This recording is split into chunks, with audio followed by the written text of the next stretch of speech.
नमस्कार।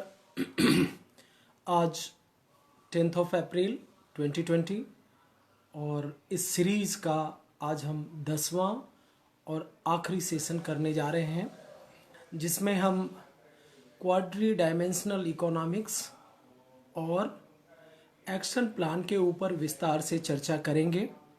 लोग अभी जुड़ रहे हैं, 2-3 मिनट का समय लगता है सारे भाइयों बहनों को जुड़ने में।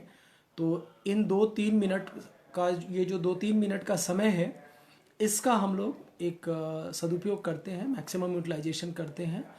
जस्ट इन रीकैप, पीछे हमने क्या क्या पिछले 9 क्लासों में हमने उसको देखा है, पढ़ा है, उसको हम लोग थोड़ा सा रिफ्रेश कर लेते हैं।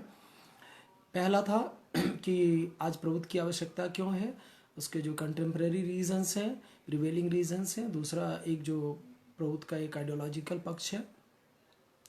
और दूसरे तीसरे चौथे क्लास में हमने 16 सूत्रों की व्याख्या की थी, जिसमें मैं याद दिलाना चाहूँगा कि एक एक महत्वपूर्ण है, लेकिन 9वां सूत्र युगस्य सर्वनिम्न प्रयोजनम सर्वेशाम विधेयम, सभी लोगों के न्यूनतम आवश्यकताओं की गारंटी का मार्ग खोलता है। और पहला मौलिक सिद्धांत जो 12वां सूत्र है, समाज आदेशेन बिना धन संचय अकर्तव्य, वो हमारे आर्थिक समस्याओं का निदान का रास्ता खोलता है। ये था, हमने बैलेंस्ड इकोनॉमी की चर्चा की, हमने 3 टियर इकोनॉमी की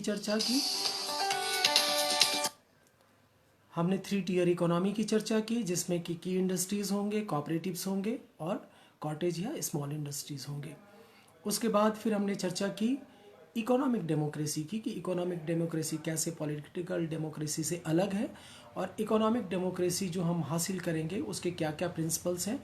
तो just a quick recap of that also, कि guaranteed minimum requirements, increasing purchasing capacity, economic affair should be in the hands of the local people, और चौथा no outsider should be allowed to intervene in the local economic affairs. और उसके बाद हमने चर्चा की decentralised economy की, जिसमें हमने देखा जो यूनिट है हमारी सोशियो इकोनॉमिक यूनिट, या जिसका समाज नाम है संस्कृत में, उसमें जो रिसोर्सेज हैं उसका अधिकार जो है, उसके ऊपर कंट्रोल जो है वो लोकल लोगों का होगा। प्रोडक्शन जो होगा वो कंजम्पशन के लिए होगा, प्रॉफिट के लिए नहीं होगा। तीसरा सूत्र हमने देखा कि production and distribution will be through the cooperatives only. चौथा, local people should get employed in the local economic affairs. और पांचवा, अगर कोई वस्तु फर्निश्ड गुड्स अगर हमारे समाज में नहीं बना है, हमारी सोशियो इकोनॉमिक यूनिट में नहीं बना है, तो उसको हम वहाँ पे अपने मार्केट में जगह नहीं देंगे। It should be removed from our market. ये, और कल हमने ब्लॉक लेवल प्लानिंग की चर्चा की थी, तो चूंकि ब्लॉक लेवल प्लानिंग आप लोग को बिल्कुल ही याद होगा, तो अब उस पर चर्चा ना करके हम आगे बढ़ते हैं। और काफ़ी लोग जुड़ चुके हैं, तो आगे चलता हूँ। और आज का सब्जेक्ट नहीं, बल्कि आज जो हम डिस्कस करेंगे 2 पार्ट है। पहला क्वाड्री डायमेंशनल इकोनॉमिक्स, और दूसरा पार्ट है action plan, which is more important. तो क्वाड्री डायमेंशनल इकोनॉमिक्स को हम लेते हैं। Quadri dimensional economics, quadri means 4 मतलब आज भी जो प्रिवेलिंग इकोनॉमिक फिलॉसफी या सिस्टम है, उसमें 2 चीज़ें हैं, जनरल इकोनॉमिक्स और कमर्शियल इकोनॉमिक। पहली बारी इकोनॉमिक्स के इतिहास में प्रभुत्व के प्रणेता ने 2 और क्षेत्र इसमें ऐड किए, और पहला जो है वो ऐड किया उन्होंने पीपल्स इकोनॉमी, लोक अर्थनीति, और दूसरा उन्होंने ऐड किया साइको इकोनॉमिक्स या फिर मानस अर्थनीति। इस पर बहुत ज़्यादा मैं समय नहीं दूंगा, क्योंकि ये थोड़ा सा मतलब इंटेलेक्चुअल चीज़ है, लेकिन जानना समझना चाहिए हमें, और कैसे उन्होंने एक एक चीज़ों का ध्यान रखा है। देखिए, ये सारी चीज़ें आपको क्लियर होंगी कि इकोनॉमिक्स के अंदर भी कैसे एक एक चीज़ को डीमार्केट किया उन्होंने। और वो कहते हैं कि पहला प्रश्रय जो है, फर्स्ट प्रायोरिटी जो है, तुम पीपल्स इकोनॉमी को दोगे। क्यों दोगे? क्योंकि पीपल्स इकोनॉमी के अंदर जो चीज़ें उन्होंने रखी हैं वो चीज़ें हैं, पहला है गारंटीड मिनिमम रिक्वायरमेंट्स, जो वो 9वें सूत्र में भी कहते हैं, वो इकोनॉमिक डेमोक्रेसी के पहले सूत्र में कहते हैं, और पीपल्स इकोनॉमी में भी कहते हैं गारंटीड मिनिमम रिक्वायरमेंट्स। फिर वो कहते हैं इंक्रीजिंग परचेजिंग कैपेसिटी, जो वो 11वें सूत्र में कहते हैं प्रभुत्व के, जो वो इकोनॉमिक डेमोक्रेसी के दूसरे सूत्र में कहते हैं और यहाँ भी कहते हैं। एम्प्लॉयमेंट टू ऑल, सभी लोगों को रोजगार मिलना चाहिए। फिर प्रोडक्शन कैसे होगा, डिस्ट्रीब्यूशन कैसे होगा, उस प्रोडक्शन और जो प्रोडक्शन है उसकी प्राइसिंग हम कैसे करेंगे, उसका फ्रेट चार्जेस कैसे होगा, ट्रांसपोर्टेशन कैसे होगा, ये सारी चीज़ें जो है वो आपके पीपल्स इकोनॉमी का हिस्सा है। और वो कहते हैं कि अगर पीपल्स इकोनॉमी को हमने उसकी इंटायरिटी में इम्प्लीमेंट कर दिया, इसका ये मतलब है कि जो डिसेंट्रलाइज्ड इकोनॉमी का कंसेप्ट उन्होंने दिया है वो फुल फ्लेजेड फंक्शनल है। क्यों? क्योंकि सभी लोगों को रोजगार मिल रहा है, सभी लोगों को के न्यूनतम आवश्यकताओं की पूर्ति हो रही है। तो ये था आपका पीपल्स इकोनॉमी। अब आगे चलते हैं। जो दो इकोनॉमी के फील्ड ऑलरेडी प्रिवेलिंग है, लेकिन उन्होंने उसको अपने तरीके से रीस्ट्रक्चर किया है, और दूसरा है जनरल इकोनॉमिक्स। तो जनरल इकोनॉमिक्स में क्या आएगा? सामान्य अर्थनीति। तो एक ये जो जनरल मोड ऑफ प्लानिंग्स है, इंफ्रास्ट्रक्चर है, डेवलपमेंट ऑफ कोऑपरेटिव्स, सहकारिता का विकास इसका एक अहम हिस्सा है। और हमने 3 टियर इकोनॉमी में भी देखा कि सहकारिता के ऊपर उन्होंने कितना जो है बल दिया है, कितना उसको एम्फेसाइज किया है। उसके अलावा जो उन्होंने चीज़ें रखी हैं इसमें आपके, वो है tax structure, national and defence budget, and all institutions, those economic institutions, those who are working on the national level। तो जैसे अभी हमारे यहाँ पे है ना, वो पहले इलेक्शन कमीशन कह रहा हूँ, ये प्लानिंग कमीशन होता था, अब नीति आयोग है। तो इस तरह की जो नेशनल लेवल की प्लानिंग बॉडीज होंगी वो जनरल इकोनॉमिक्स का हिस्सा होंगी। तीसरा कमर्शियल इकोनॉमिक्स, जो मैं कह रहा हूँ कि अभी भी प्रिवेल करता है, और सारी चीज़ें जो वाणिज्य अर्थनीति, तो उसके अंदर उन्होंने रीस्ट्रक्चरिंग की है, और उन्होंने जो चीज़ें वाणिज्य अर्थनीति के अंदर में रखा है उनका मैं आपको एक जो है कंपाइल्ड कम्प्रिहेंसिव लिस्ट नहीं है, ये एक संक्षिप्त लिस्ट मैं आपके साथ साझा कर रहा हूँ। और उस साझा करने के पीछे जो है मेरा जो ध्येय है, जो मेरा ओरिएंटेशन है, वो ये है कि आप ये समझें कि कैसे प्रबुद्ध प्रणेता ने एक एक चीज़ का जो है ध्यान रखा है। तो कमर्शियल इकोनॉमिक्स में जो चीज़ें उन्होंने ऐड की हैं, पहला तो वो कहते हैं कि साइंटिफिक डेवलपमेंट को बहुत प्रश्रय दोगे, इतना साइंटिफिक डेवलपमेंट हो कि रिसोर्सेज का मैक्सिमम यूटिलाइजेशन हो सके और रैशनल डिस्ट्रीब्यूशन हो सके। उसके लिए साइंस टेक्नोलॉजी की तुम जितनी हेल्प ले सकते हो आप ले सकते हो। तो इसको उन्होंने कहा। फिर उन्होंने क्या क्या चीज़ें रखी कमर्शियल इकोनॉमिक्स के अंदर में? कमर्शियल इकोनॉमिक्स में उन्होंने आगे रखा selection, production and distribution of cash crops, जो कौन से हम एग्रीकल्चरल प्रोड्यूस में क्या क्या हम लेंगे, उन सारी चीज़ों को रखा। फिर इंटरजोनल एंड इंट्राजोनल, जो हम कल ब्लॉक लेवल में प्लानिंग में भी डिस्कस कर रहे थे कि एक ब्लॉक का डेवलपमेंट, तो कई सारे ब्लॉक को मिला के एक जोन होगा और समाज होगा, कई सारे समाज को मिला के एक जोन होगा। तो एक समाज का की प्लानिंग और कई समाजों को मिला के प्लानिंग, तो इंटरजोनल इंट्राजोनल प्लानिंग्स वो इस कमर्शियल का इकोनॉमिक्स का हिस्सा होंगे। ट्रेड पॉलिसीज वो इसका हिस्सा है। श्रीदेवी दीदी ने पूछा था कि इंटरनेशनल ट्रेड या एक्सपोर्ट इंपोर्ट क्या होगा, तो ये एक्सपोर्ट इंपोर्ट की जो पॉलिसीज़ हैं वो भी इस कमर्शियल इकोनॉमिक्स का हिस्सा है। इसके बाद बार्टर सिस्टम जैसा कि वस्तु विनिमय, हम सामान दे के सामान लेते हैं, तो इसका मैकेनिज्म क्या होगा?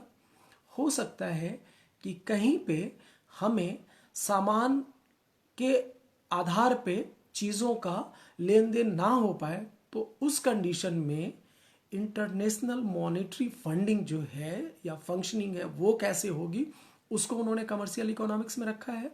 उसके अलावा इसमें रखा है कॉस्ट एंड अकाउंटिंग, मतलब आपके जो बुक्स हैं वो प्रॉपर होने चाहिए।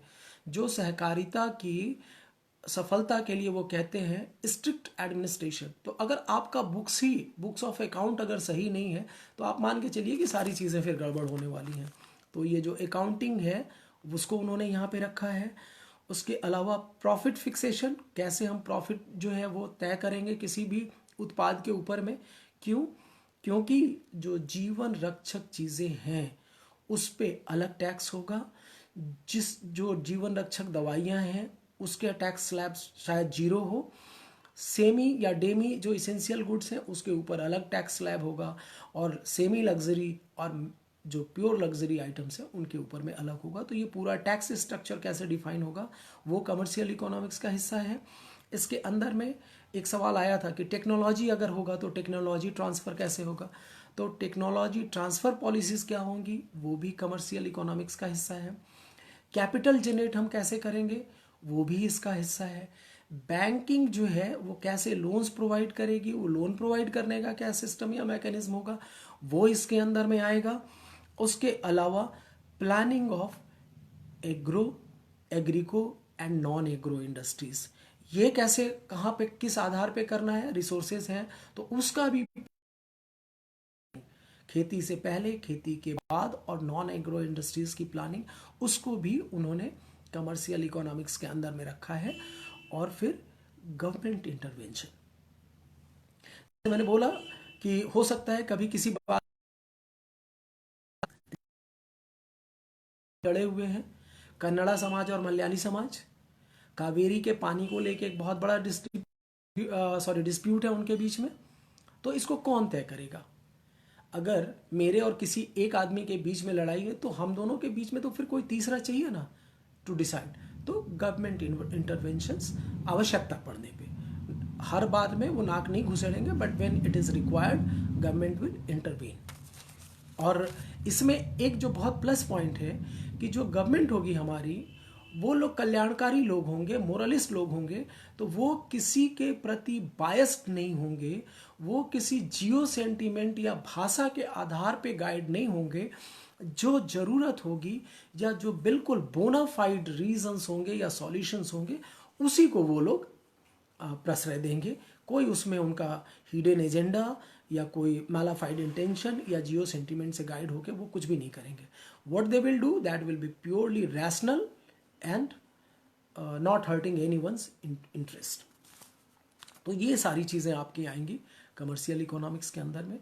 और वो कहते हैं चौथा, साइको इकोनॉमिक्स, मानस अर्थनीति, जिसकी कहीं दुनिया में किसी भी अर्थशास्त्री ने चर्चा नहीं की है, लेकिन उन्होंने इसकी चर्चा की है। 13वें और 14वें सूत्र में उन्होंने इसकी चर्चा की है। स्थूल सूक्ष्म कारणेषु चर्मोपयोग, फिर उसके बाद कहते हैं व्यष्टि समष्टि शारोर मांस आध्यात्मिक संभावनायाम चर्मोपयोगश्च। और उन्होंने कहा कि इसको कभी इकोनॉमिक्स में एडमिट नहीं किया गया है, लेकिन मैं इन पोटेंशियल्स को रिकॉग्नाइज करता हूँ। और इसका फ़ायदा क्या होगा? आज आप देखिए कि ये जो लेबर लोग हैं किस पैथेटिक कंडीशन में काम कर रहे हैं। आप जाके कभी देखिए, जो उन फैक्ट्रीज हैं, छोटे छोटे जगहों पे लोग फैक्ट्री चला रहे हैं, वहाँ पे प्रॉपर वेंटिलेशन नहीं है, सांस लेने में दिक्कत होती है। एक छोटी सी जगह में कई लोग बैठ के काम कर रहे होते हैं। तो उन्होंने कहा कि ये जो एक एक्सप्लॉइटेटिव टेंडेंसीज हैं, ये जो अनजस्ट प्रैक्टिसेस हैं, ये जो बिजनेस एथिक्स का पालन नहीं किया जाता है होता है, क्योंकि मान लीजिए अनहाइजेनिक कंडीशन में आप काम कर रहे हैं, तो आपको अगर मान लीजिए कि आप अस्थमा के पेशेंट हो जा रहे हैं, तो उस पूंजीपति को कोई फर्क नहीं पड़ रहा है। क्यों? क्योंकि पे फर्क पड़ रहा है ना, उसके प्रॉफिट पे फर्क पड़ रहा है। तो आप अस्थमेटिक हो जाइए, आपको कोई और बीमारी हो जाए, आप मर जाइए, उनको कोई फर्क नहीं पड़ता। तो वो ये कहते हैं कि नहीं, प्रभुत्व को इसके खिलाफ एक स्ट्रगल करना होगा। They have to wage a war against this exploitation and unjust practices. Business लेकिन एथिकल होगा, लोगों को सुविधाएं मिलेंगी, वो अच्छे माहौल में काम करेंगी, ये देखना है। साथ ही वो कहते हैं कि आज तो ये रिकॉग्नाइज नहीं है, लेकिन भविष्य में आने वाले सभी लोगों के न्यूनतम आवश्यकताओं की पूर्ति हो जाएगी। जब सब लोग थोड़ा मन से विशाल हो जाएंगे, तो सबसे ज़्यादा इम्पॉर्टेंस जो है इस साइको इकोनॉमिक्स की होने वाली है नियर फ्यूचर में। और जब आप साइको इकोनॉमिक्स में होंगे, जब आप अपने साइको स्पिरिचुअल पोटेंशियल्स को इन्हांस करते हैं, बढ़ाते हैं, जो आपके नॉलेज को, इंफॉर्मेशन को, इंट्यूशन को बढ़ाता है। तो जब आपके पास सामाजिक आर्थिक समस्याएं आएंगी, then you are well equipped mentally कि आप उन समस्याओं का बहुत ही अच्छे ढंग से वो सॉल्यूशन ढूंढ सकते हैं। वो किसी इन्वेंशन के माध्यम से हो सकता है, या साइंटिफिक इन्वेंशन या टेक्नोलॉजी डेवलपमेंट के माध्यम से हो सकता है। तो आने वाले समय में psycho economics is going to play a major role. ये 4 चीज़ें थी जो मैंने आपके साथ शेयर की, और आप भी समझ रहे होंगे कि अभी समय उपयुक्त नहीं है कि इसके ऊपर हम विस्तार से चर्चा करें। जब समय आएगा तो इसके ऊपर भी विस्तार से चर्चा करेंगे। और अब मैं चलता हूँ एक्शन प्लान की ओर, क्योंकि वो ज़्यादा इम्पॉर्टेंट है कि हमें करना क्या है और कैसे करना है। तो सबसे पहले तो ये ध्यान देने की ज़रूरत है कि हम किसी भी चीज़ के लिए आगे क्यों बढ़ते हैं। या तो मेरा उसमें कोई इंटरेस्ट हो। आज जो और on average 350 are joining live, तो वो क्या राजेश के लिए आ रहे हैं? नहीं, बिल्कुल नहीं आ रहे हैं। उन लोगों का प्रौत प्रणेता द्वारा दिया हुआ ये जो प्रौत दर्शन है, उसके प्रति जो आकर्षण है, उसमें जो इंटरेस्ट है, इसके कारण आप सब लोग जुड़ रहे हैं। तो इस इंटरेस्ट को हमें कन्विक्शन में बदलना है कि नहीं, यही एकमात्र सॉल्यूशन है। और जब आप अपने इस इंटरेस्ट को कन्विक्शन में बदल देंगे, तो कहीं ना कहीं जो आज हम घर बैठे हुए हैं, फिर आपका ये कन्विक्शन, प्रभुत प्रणेता के प्रति आपका डेडिकेशन आपको कंपेल करेगा कि नहीं, हमें सफरिंग ह्यूमैनिटी के लिए काम करना है। अगर आप अपने घर में बैठे हुए हैं, अपने लाइफ से आप सेटिस्फाइड हैं, अगर आपको दूसरों के दुख दर्द से, दूसरों के एक्सप्लॉयटेशन और सफरिंग से अगर आपको फर्क नहीं पड़ता है, अगर आपके मन में ह्यूमैनिटी के प्रति अनकंडीशनल लव नहीं है, तो सॉरी टू से आप प्रभुत का काम नहीं कर पाएंगे। प्रभुत का काम करने के लिए आपको दूसरे के दुख दर्द से खुद में वो फील करना पड़ेगा। और जब उस जो कहा अनकंडीशनल लव, नहीं, ये सारे मेरे भाई बहन हैं। जाति अलग हो सकती है, धर्म, भाषा, खान पान अलग हो सकता है, but we are the manifestation of same supreme consciousness. तो जब अनकंडीशनल लव पैदा होगा तो क्या होगा? फिर हम प्रभुत को पूरी शिद्दत, कमिटमेंट, डेडिकेशन के साथ करेंगे। तो पहले चलते हैं उसके एक थ्योरेटिकल पार्ट पे।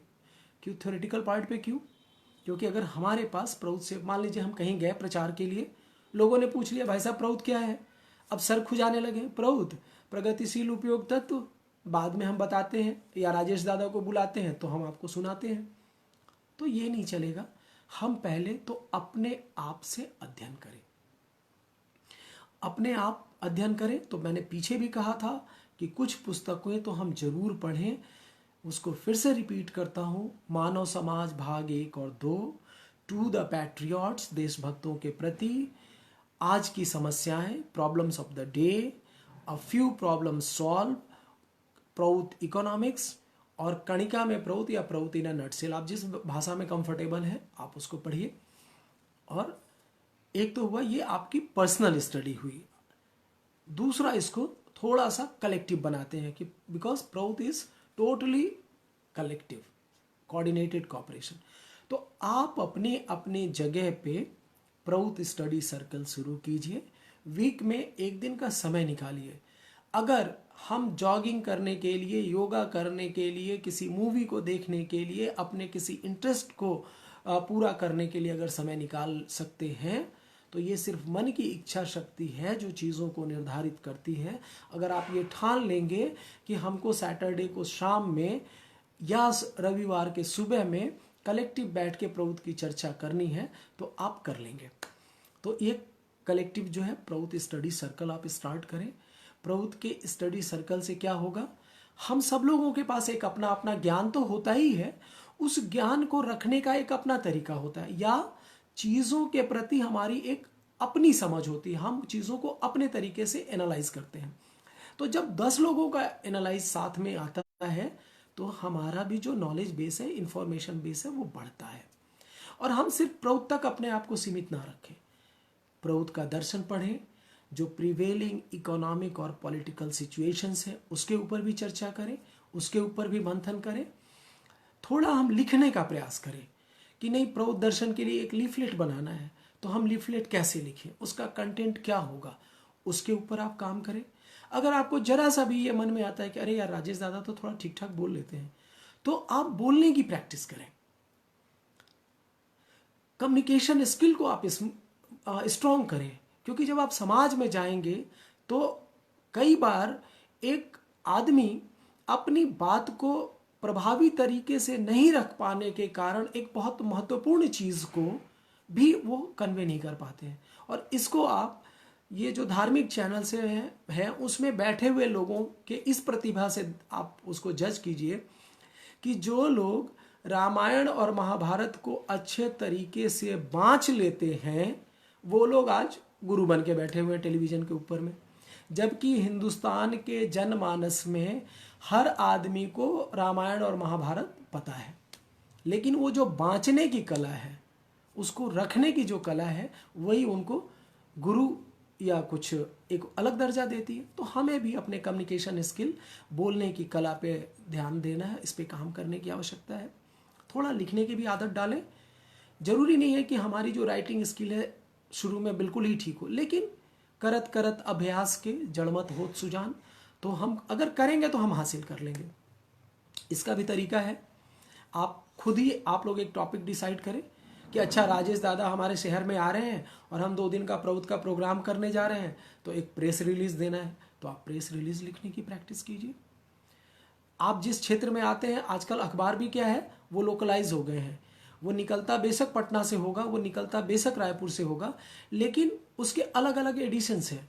पूर्णिया का अलग एडिशन है, मुजफ्फरपुर का अलग है, रायपुर का अलग है, हो सकता है बिलासपुर का अलग एडिशन होगा। तो वो क्या है, लोकल न्यूज़ को वो लोग कवर करते हैं। तो आप लोकल मुद्दों के ऊपर में अपनी राय जो है, एक कॉलम होता है संपादक के नाम पत्र, तो आप संपादक को अपनी बात लिखिए। आप में बिल्कुल मत पड़िए कि वो छापेगा या नहीं छापेंगे, आप बस लिख के भेजिए। छप गया तो बहुत अच्छी बात है कि आपने अच्छा लिखा, वो आपको आपके मोरल करेगा कि no now I am able to write something. और नहीं छप रहा है तो इसका मतलब है कि आपके चीज़ में अभी कहीं ना कहीं कुछ कमी है, उसको थोड़ा और इम्प्रोवाइज करने की आवश्यकता है। तो इस तरह से हमको अपने हर गुण को डेवलप करना है। वो कहते हैं ना प्रौद्ध के प्रणेता, शूद्रोचित, क्षत्रियोचित, विप्रोचित और वैश्योचित, सारे गुणों का जो है अपने अंदर तुमको विकास करना है। तो चैरिटी बिगिंस एट होम, तो अपने से ही शुरू करते हैं ना पहले। तो पहले जो है हम इंडिविजुअल स्टडी करते हैं, फिर कलेक्टिव में आते हैं, और फिर हम आते हैं इसके प्रैक्टिकल एक्सपोजर पे कि कैसे इसको प्रैक्टिकली हम समाज में लेके चलें। तो आप जहाँ पे भी रहते हैं, प्रोवाइडेड कि आप एक बहुत अच्छे शहर में, उसके बहुत पॉश कॉलोनी में नहीं है, तो जो भी बी क्लास की सिटीज है, बी क्लास का मतलब ये मेरा वर्ड नहीं है, ये सरकार के क्लासिफिकेशन है, A grade city, B grade city, C grade cities. तो उसमें आप जहाँ रहते हैं तो शायद हो सकता है कि आपके यहाँ ड्रेनेज या सीवेज की प्रॉब्लम हो, सैनिटेशन की प्रॉब्लम हो, और सब लोग उससे प्रभावित हो रहे हैं, बट कोई उसके लिए इनिशिएटिव नहीं ले रहा है। क्योंकि अपनी सोसाइटी की आज के दिन में मेजर प्रॉब्लम क्या हो गई कि सब लोग चाहते तो हैं कि बदलाव हो, but no one wants to take the initiative. तो ये प्रौद्ध प्रणेता ने तो हम लोग को सौभाग्य दिया कि हम लोग लीडरशिप लें, समाज के मुद्दों को लेके चलें। आप 10 लोगों से बात कीजिए, 4 लोग आपके साथ, 5 लोग आपके साथ आ जाएंगे। उस मुद्दे के ऊपर आप एक संघर्ष कीजिए, तो वहां का जो जनमानस है वो आपके साथ जुड़ेगा, फिर वो प्रौद्ध को समझेगा। फिर जब समझेगा तो बोलेगा कि नहीं भाई साहब, हम लोग साथ में प्रौद्ध का काम करते हैं। तो ये तो हो गए लोकल इश्यूज आपके। कुछ की कंडीशन आप देख लीजिए, अस्पताल है उसकी स्थिति बहुत अच्छी नहीं होगी, जो सरकारी स्कूल है उनकी स्थिति नहीं अच्छी होगी। तो इन मुद्दों को लेके चलिए, क्योंकि प्रौद्ध के प्रणेता ने कहा कि अगर तुमको आंदोलन करना है तो उन मुद्दों को उठाओ जिनसे जनमानस का सीधा सरोकार जुड़ा हुआ है।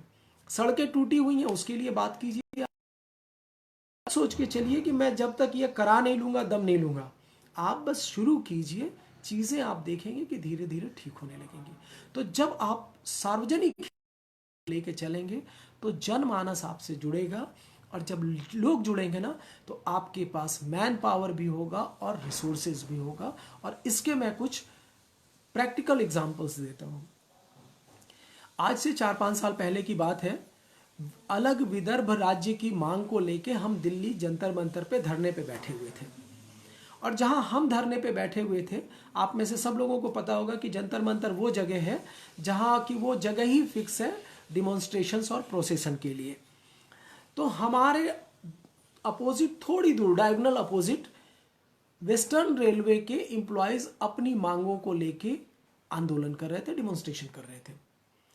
But many of those employees जो अपनी मांग के लिए आए थे, जब उन्होंने देखा कि अलग विदर्भ राज्य की मांग के लिए यहां धरने पे बैठे हुए हैं, तो वो अपना डिमॉन्स्ट्रेशन छोड़ के हमारे डिमॉन्स्ट्रेशन में शामिल हो गए।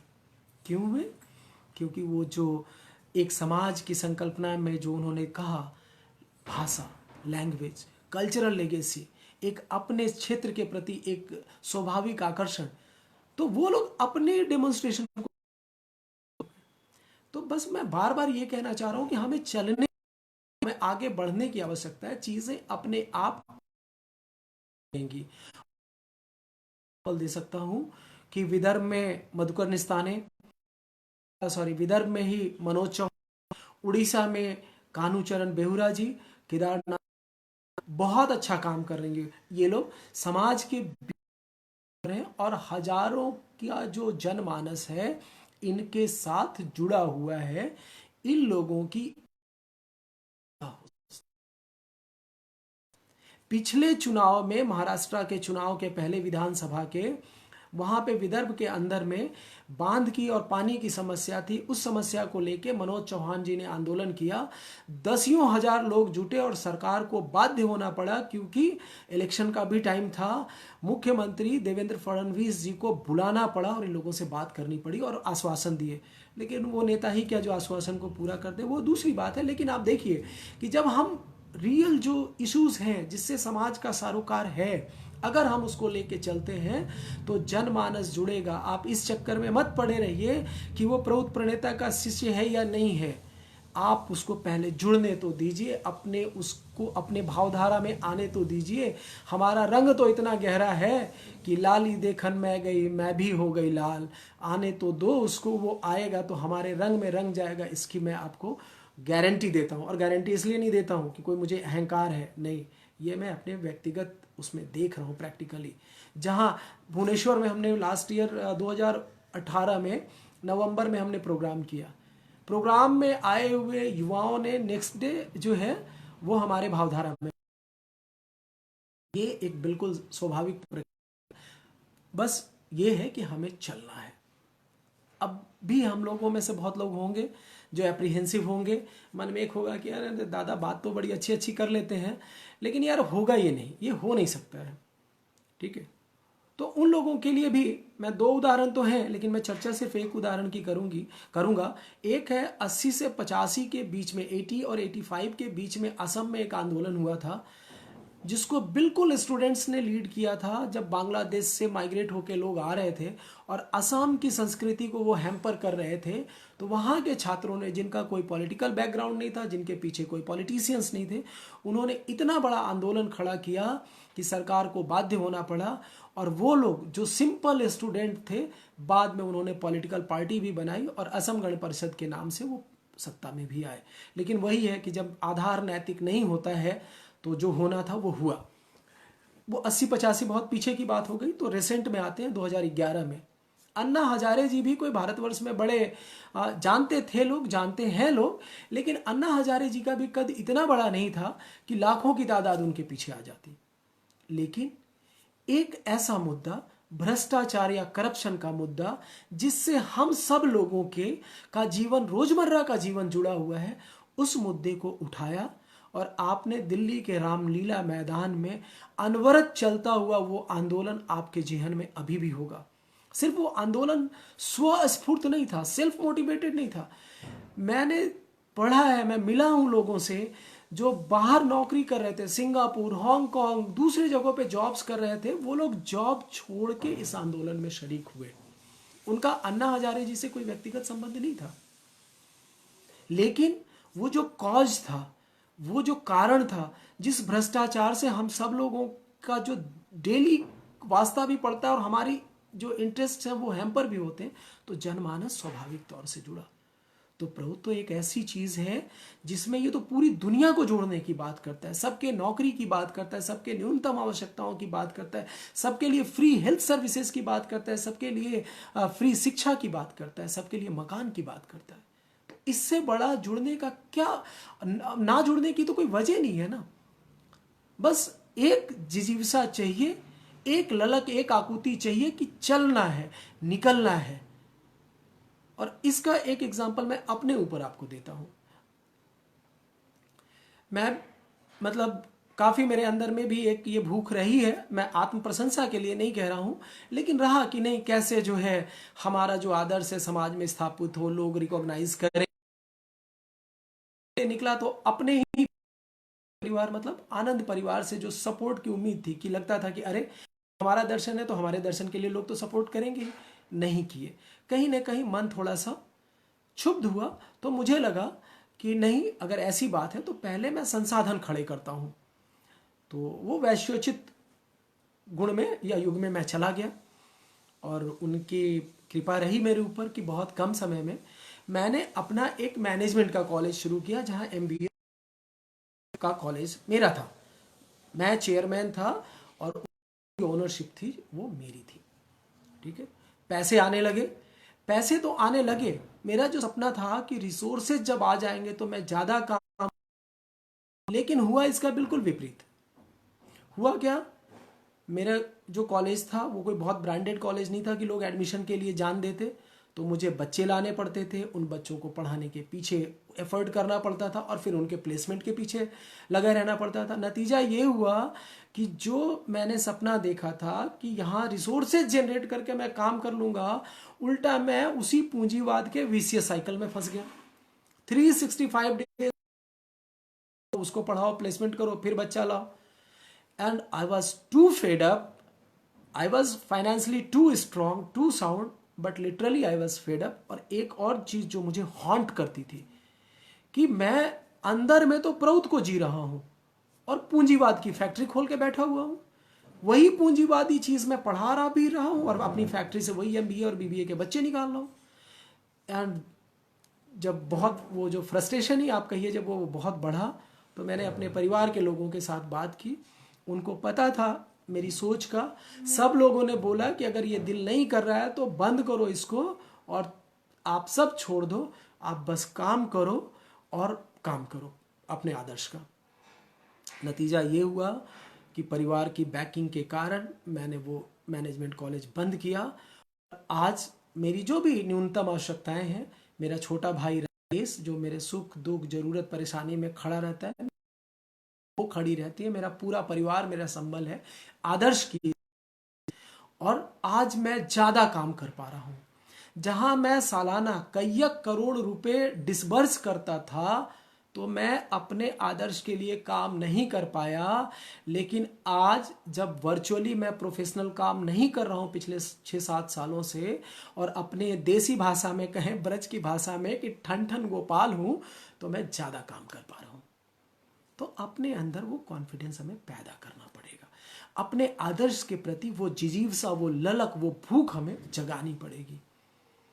और जब मैंने अपने और अपने परिवार की थोड़ी सी प्रशंसा कर ली है, जो विशुद्ध तौर पे आत्म सुख तत्वों का परिचायक है, तो थोड़ा सा एक्शन प्लान के दूसरे हिस्से में आऊं तो थोड़ा सा समसमाज तत्वों की भी चर्चा कर लेते हैं।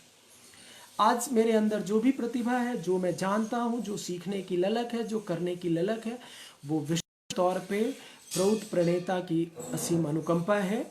मैं जो भी करता हूं उसके पीछे कहीं ना कहीं प्रौत प्रणेता का जीवन, उनके द्वारा दिया हुआ दर्शन, उनके लिटरेचर और डिस्कोर्सेस ने मुझे मोटिवेट किया, इंस्पायर किया कि मैं प्रौत के इस झंडे को लेके चलूं। दूसरा, फिर फिजिकल लेवल पे या ह्यूमन लेवल पे कुछ लोग हैं, मैं कई लोगों से मिला भी नहीं हूं, but they have inspired me immensely. उसमें 7 लोगों का नाम मैं जरूर लेना चाहूंगा, और उनको मैंने अपने तरफ से एक वर्ड क्वाइन किया है, 7 समुराइज। तो पहला जो नाम है, without any doubt, Acharya Tadbhavananda ji. दूसरा नाम आचार्य रघुनाथ जी। तीसरा नाम doctor Ravi Batra, United States. चौथा नाम सोहेल इनायतुल्ला जी, ऑस्ट्रेलिया। महेश्वरानंद दादा, यूएसए। छठा नाम आचार्य वंदनानंद जी, दिल्ली। सातवां नाम आचार्य संतोषानंद जी, दिल्ली। मैंने जैसा कहा, मैं मिला नहीं हूं, लेकिन एकलव्य की तरह इंस्पायर बहुत हुआ हूं अपने इन द्रोणाचार्यों से। और मुझे जो अपनी एक जो मेरी पर्सनल असेसमेंट थी कि प्रभुत्व के लिए जो कुछ मैं बोलता हूं, वो मेरी जो ओरिएंटेशन है वो पॉलिटिकल है। मैं राजनीतिक शैली में ज़्यादा अपनी बात को रखता हूं। तो एक एकेडमिक पैटर्न पे जो मैं अपनी बात रख पा रहा हूं, उसके लिए मुझे जिन लोगों ने इंस्पायर किया, उसमें 2 नाम प्रमुख हैं। वो 2 नाम हैं नरेंद्र राज पुरोहित, मुंबई, और very loving brother Raja Krishnamurthy from Chennai. ये फेसबुक से जो मैं लाइव आपके साथ जुड़ा हुआ और प्रभुत्व की ये जो बात हम पिछले 10 दिनों से कर रहे हैं, इसके लिए भी 2 बहनों ने इंस्पायर किया। दीदी Sunita from USA, and again sister Shri Raksha Mohan, USA. मेरी जो प्रभुत्व की यात्रा रही है, संगठन की यात्रा रही है, उसमें कुछ लोगों के साथ काम करना बहुत ही आनंददायक अनुभव था। बहुत कुछ सीखा, सुख दुख साथ में हम जिए। तो उसमें भी कुछ नाम मैं लेना चाहूँगा। पहला नाम मेरे ध्यान में आता है गणेश भट्ट दादा, सीरसी, कर्नाटका। दूसरा नाम अमिताभ वर्मा जी, दिल्ली। तीसरा नाम दिव्येंदु आनंद, नोएडा। चौथा नाम चंद्रशेखर श्रीवास्तव जी, गोरखपुर। धर्मेंद्र सिन्हा जी, टाटानगर। जितेंद्र और हेमंत, रांची। और Manharan Tikariya ji, Raipur. Brother Nagesh Sandu, Mumbai. Niranjan Kumar ji, Faridabad. Pranav Kaul ji, Faridabad. Acharya Puneshanand ji, and last name which is coming to my mind, Shripad Bonde ji, Bhopal. और कुछ वैसे नाम जिनके साथ काम करने का बहुत ज़्यादा अनुभव नहीं रहा, लेकिन कहीं ना कहीं अपने कमिटमेंट से, प्रभुत्व के प्रति डेडिकेशन से इंस्पायर करते हैं। उसमें भी कुछ नाम मैं लेना चाहूँगा। तो उसमें 2 नाम जो उड़ीसा से मेरे ध्यान में आते हैं, वो हैं भाई कानूचरण बेहुरा जी और केदारनाथ साहू। विदर्भ समाज से 3 नाम मेरे ध्यान में आ रहे हैं, दशरथ कंठाले जी, मधुकर निस्ताने जी और मनोज चौहान। और सामने मुझे स्क्रीन पे आइकॉन में दिख रहे हैं दादा दिलीप सिंह सागर जी, मुंबई। साथ ही करण सिंह राजपुरोहित जी और Manoj Kumar ji, Satbarwa, Jharkhand. And last Sushil Ranjan ji, PSS. कई लोगों के साथ मुझे काम करने का मौका नहीं मिला, बट प्रभुत्व के प्रति उनके कमिटमेंट, डेडिकेशन, नॉलेज, उनके लिखने से मैं इंस्पायर होता हूँ। ये एक मेरे लिए मौका है, तो मैं अपने परिवार के सदस्यों को इसी बहाने आभार भी व्यक्त करूँ, और परिवार भी जाने कि कौन लोग हैं हमारे जो प्रभुत्व के झंडे को लेके चल रहे हैं। और बड़े मज़े की बात है कि युवाओं की एक फौज है जो अपने कैरियर के प्रति उतनी सजग नहीं है जितनी प्रभुत्व की चीज़ों को लेके है। उसमें भी कुछ नाम जो मेरे जहन में आ रहे हैं वो हैं अभिषेक अग्रवाल, दिल्ली। रोशन कुमार, दिल्ली। राकेश प्राउटिस्ट, दिल्ली। संजय कुमार जी जो मुझे स्क्रीन पे दिख रहे हैं, दुर्ग। आदित्य कुमार, शिवहर, बिहार। वरुण सरकार, Deoghar, Jharkhand. And lastly Vijay Prabhat Proutist, Madhepura, Bihar. और जब तक पूरा परिवार साथ नहीं आएगा, हम बड़ा कुछ नहीं कर पाएंगे। लेकिन जो मैंने बताए कि अगर हम उन चीज़ों को लेके चलें तो निश्चित तौर पे हम जो है कुछ अच्छा कर पाएंगे।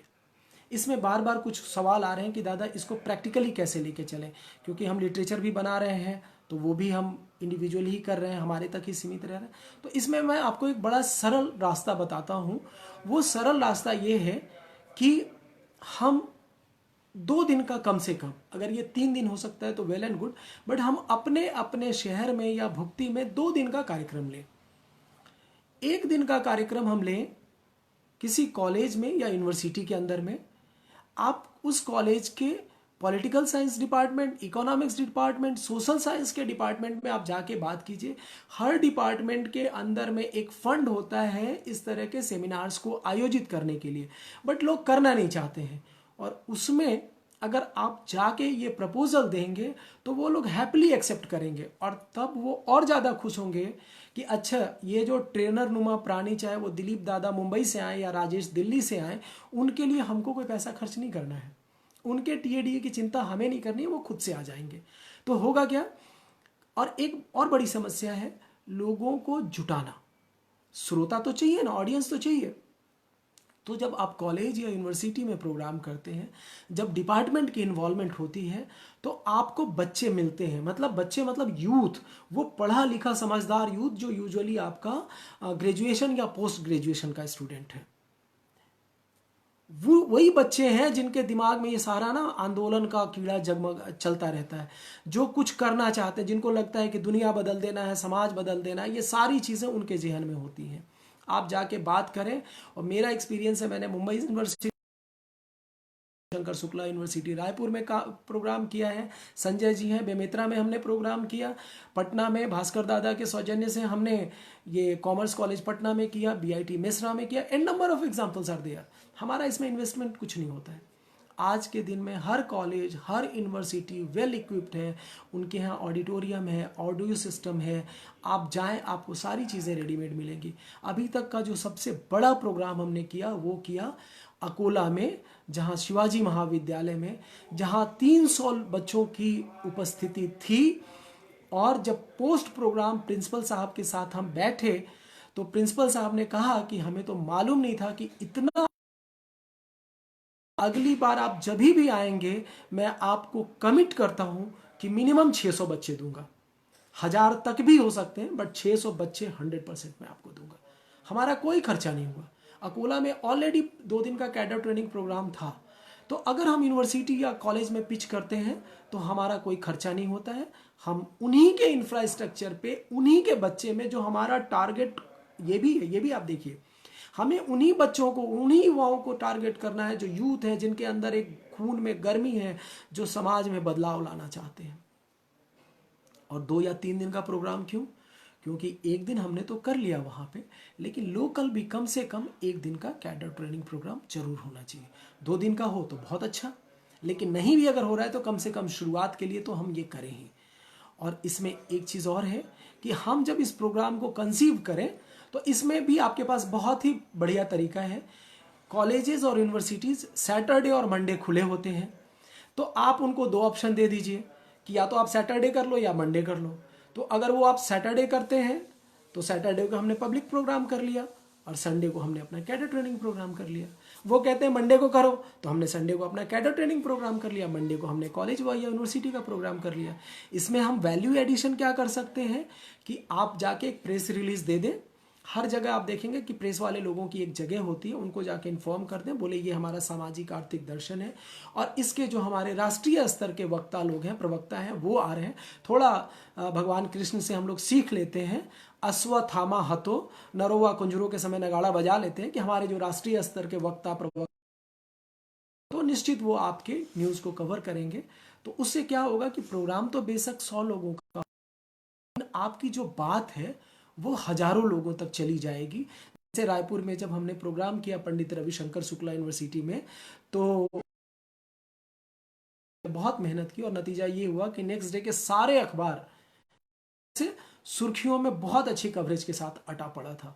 तो प्रोग्राम में तो 100 लोग थे, लेकिन दसियों हजार लोगों ने उसको पढ़ा। तो इस तरह से हम प्रैक्टिकली आगे मूव कर सकते हैं।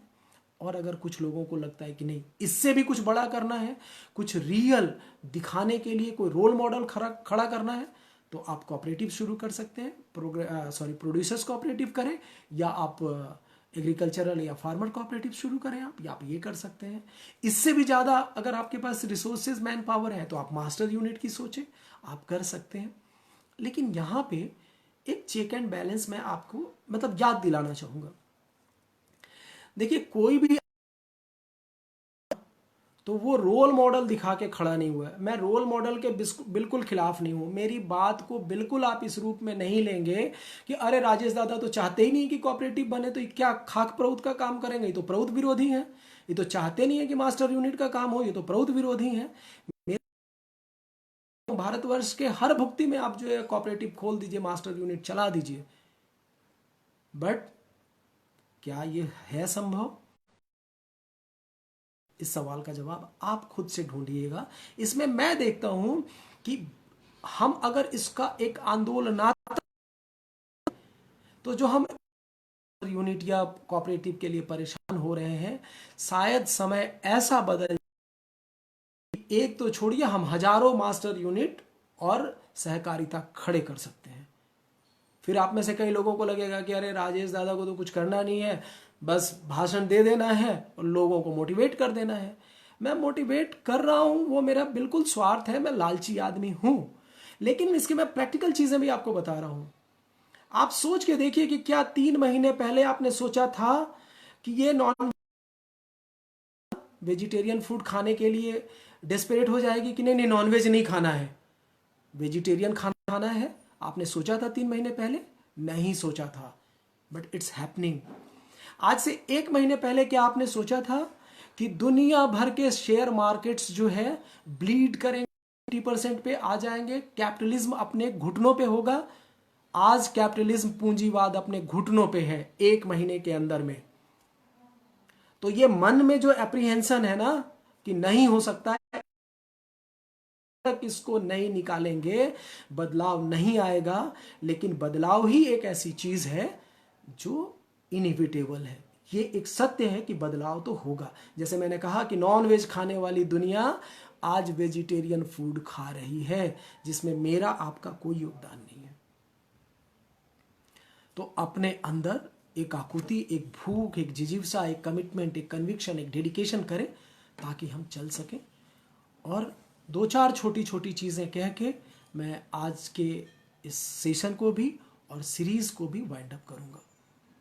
पहली जो चीज़ मुझे कहनी है कि जो लेटेस्ट आंकड़े मेरे पास हैं कोरोना वायरस के, उसमें 96,000 पीपल, 96,000 लोगों की ऑलरेडी मृत्यु हो चुकी है। तो पूरे प्रौत आंदोलन की तरफ से, दुनिया भर के प्रौत की तरफ से इन 96,000 लोगों को मैं श्रद्धा सुमन अर्पित करता हूं, अपनी संवेदना और श्रद्धांजलि अर्पित करता हूं। 16 लाख लोग हैं जो अभी अफेक्टेड हैं और आने वाले समय में ये संख्या लगातार बढ़ने वाली है। तो जो लोग अफेक्टेड हैं या जो होने वाले हैं, उन सभी लोगों के प्रति पूरे प्रौत आंदोलन और दुनिया भर के प्रोटेस्ट एक्टिविस्ट की तरफ से उनके जल्द स्वस्थ होने की कामना करता हूं। और वो सब लोग जो जान हथेली पे लेके काम कर रहे हैं आज हमारे आपके जीवन को बचाने के लिए, हमारे आपके जीवन को सुगम और सुचारू रूप से चलाने के लिए, चाहे वो डॉक्टर्स हों, नर्स हों, वार्ड बॉयज़ हों, मेडिकल फैटर्निटी के और लोग हों, या फिर सैनिटेशन वर्कर्स हों, या फिर आपके डिज़ास्टर मैनेजमेंट के एम्प्लॉयज़ हों, बैंक के एम्प्लॉयज़ हैं वो, उसके अलावा ये जो पुलिस डिपार्टमेंट है जिससे तमाम हमारी शिकायतें हैं, और मैं कह रहा हूँ कि अभी भी हमारी शिकायतें बरकरार हैं। अच्छा लग रहा है आपको काम करते देख के। और वो लोग हैं ब्यूरोक्रेसी के लोग, जो सरकारी तंत्र के लोग हैं, वो लोग जिस तरह से अपनी जिम्मेदारी का निर्वहन कर रहे हैं इस मौके पे, उन सभी लोगों को प्रौत के आंदोलन और दुनिया के तमाम प्रौत कार्यकर्ताओं की तरफ से उनका आभार व्यक्त करता हूँ, उनके प्रति अपनी कृतज्ञता जाहिर करता हूँ। और 2 बात कह के अपनी बात को विराम दूंगा। पहली बात, नेल्सन मंडेला का एक कोट है जो मुझे लगातार इंस्पायर करता है। वो कोट है, it always seems impossible until it's done. तो ये जो है, जो काम जब तक हो नहीं जाता है तब तक हम उसको असंभव मान के बैठे रहते हैं। तो ये जो हम मान के बैठे हैं ना कि प्रौत नहीं आएगा, प्रौत नहीं आ सकता है, तो ये हमारे अपने मन की कमी है। ये तो आना ही है, हम और आप काम करें या ना करें, क्योंकि ये प्रौत के प्रणेता का संकल्प है, इसको कोई रोक नहीं सकता है आने से। It is going to future. और इस कोरोना वायरस ने जो स्थितियां पैदा की हैं, चाहे वो पूंजीवाद घुटनों पे हो, चाहे मंदी में हम प्रवेश कर चुके हों, या कोरोना वायरस के कारण जो एक रिवर्स माइग्रेशन हुआ, जो लोग वापस अपने घरों को आए हैं, जिस कष्ट में वो भाग के आए हैं, शायद वो दोबारा जाना नहीं चाहेंगे। और परिस्थितियां जैसी बन रही हैं, शायद वो जा भी नहीं पाएंगे। क्यों? क्योंकि जब मंदी आ रही है तो इंडस्ट्रीज बंद होंगे, जब इंडस्ट्रीज बंद होगा तो नौकरी पे कौन रखेगा? तो प्रउत के प्रणेता ने जो प्रउत को लागू करने का रास्ता सुझाया, इस रिवर्स माइग्रेशन ने हमें एक मौका दिया है कि हम इस अपने समाज आंदोलन को, जहां जहां जिस समाज का भी हम हिस्सा हैं, इस समाज आंदोलन को वो जो है त्वरित करें, स्ट्रांग करें, उसको आगे लेके चलें। वो कहते हैं ना कि लोहा गर्म है, मार दो हथौड़ा। लोहा बहुत गर्म है, हमारा हथौड़ा बहुत मजबूत है, मार दो। घर पे मत बैठो, निकलो। पूरी मानवता हमारी राह देख रही है। और ये आदेश से, ये मैं नहीं कह रहा हूं, ये प्रउत के प्रणेता ने हमें आदेश दिया। क्या कहा प्रउत के प्रणेता ने? प्रउत के प्रणेता ने कहा, यू आर हारबिंजर्स ऑफ चेंज। तुम बदलाव के ध्वजवाहक हो। तो हमें तो घर बैठने का अधिकार दिया ही नहीं है उन्होंने, हमें तो उनका झंडा लेके निकलना ही पड़ेगा। हमारे पास कोई दूसरा विकल्प नहीं है। और इस रिवर्स माइग्रेशन, वापसी की ये जो प्रक्रिया हुई है, जो शायद अपने घर पे रहना चाहेंगे, फिर से उनको मैं कह रहा हूं, उनको प्रोड्यूसर्स कोऑपरेटिव और एग्रीकल्चरल कोऑपरेटिव का कंसेप्ट जाके समझाइए। निश्चित तौर पे मन प्राण से वो जुड़ेंगे, हमारा समाज आंदोलन मजबूत होगा, तो प्रउत रिकॉग्नाइज भी होगा, प्रउत स्थापित भी होगा। आज थोड़ा इमोशनल हूं, गला भी थोड़ा चोक हो रहा है। आज मैं कोई सवाल नहीं लूँगा, आपके सारे सवालों के जवाब मैं लेकिन निश्चित तौर पे दूंगा। आप अपने सवाल मुझे व्हाट्सएप पे, फेसबुक पे, मैसेंजर में भेजिए, मैं आपके सारे सवाल लूँगा। आप अपने शहर के अंदर मेरी सेवाएं चाहते हैं, मैं सेवा देने के लिए 365 डेज तैयार हूँ विदाउट। और आपको मेरे TADA की चिंता नहीं करनी है। मैं कैसे आऊँगा वो मेरी जिम्मेदारी है, लेकिन अगर मैं कमिटमेंट करूँगा तो पहुँचूँगा ज़रूर, ये मैं आपसे वादा करता हूँ। आप लोग 10 दिन से लगातार जुड़े रहें, ये आपका प्रउत के प्रति प्यार है।